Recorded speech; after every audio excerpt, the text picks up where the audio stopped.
Immobile, comme figé dans la glace, Bouctouche est en attente. Le village espère les premiers visiteurs qui, dès la mi-juin, fréquenteront le pays de la Sagouine.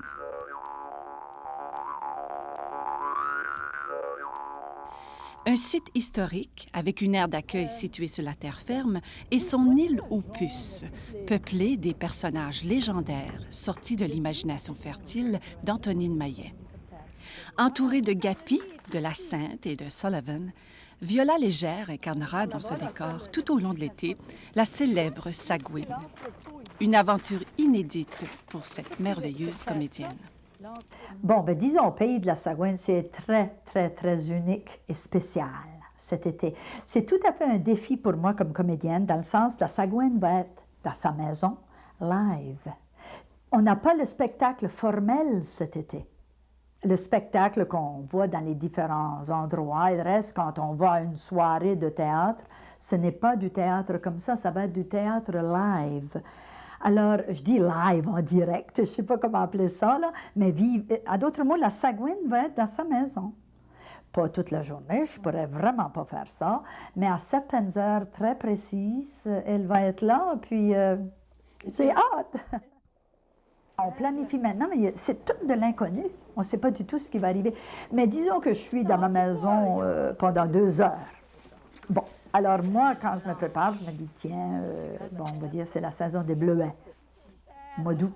Alors là, la Sagouine arrivera avec sa chaudière de bleuets, puis je les préparerai. Et à d'autres mots, je vivrai dans ma maison, peut-être pour éventuellement, cette fois-ci, faire une tarte aux bleuets ou faire un semblant de ça, là, commencer. Puis les gens rentreraient dans la maison et bon, et petit à petit, moi, je commencerai un paragraphe de la Sagouine en parlant. Puis là, de telle sorte que dans l'espace de 2 heures, j'aurais dit un monologue. Je trouve que c'est merveilleux parce que c'est unique. On ne sait pas. C'est un peu, à sa façon, ce qu'on appelait, quand j'ai fait mes études, il y avait un street theater, c'est du théâtre de rue. Les théâtres qu'on peut voir en petits groupes, et c'est ça que c'est. Ça va être un petit groupe, ça va être le nombre de personnes qui peuvent rentrer dans la maison qui sont là. On ne ferme pas la porte non plus, ça rentre, ça sort, ça. Alors, ça juste, c'est merveilleux, je me trouve chanceuse, bien chanceuse. Ma préoccupation n'est pas d'avoir le public. Ma préoccupation est, je trouve, est de servir le public qui vient, mais d'une façon tellement totale, un engagement à 150%.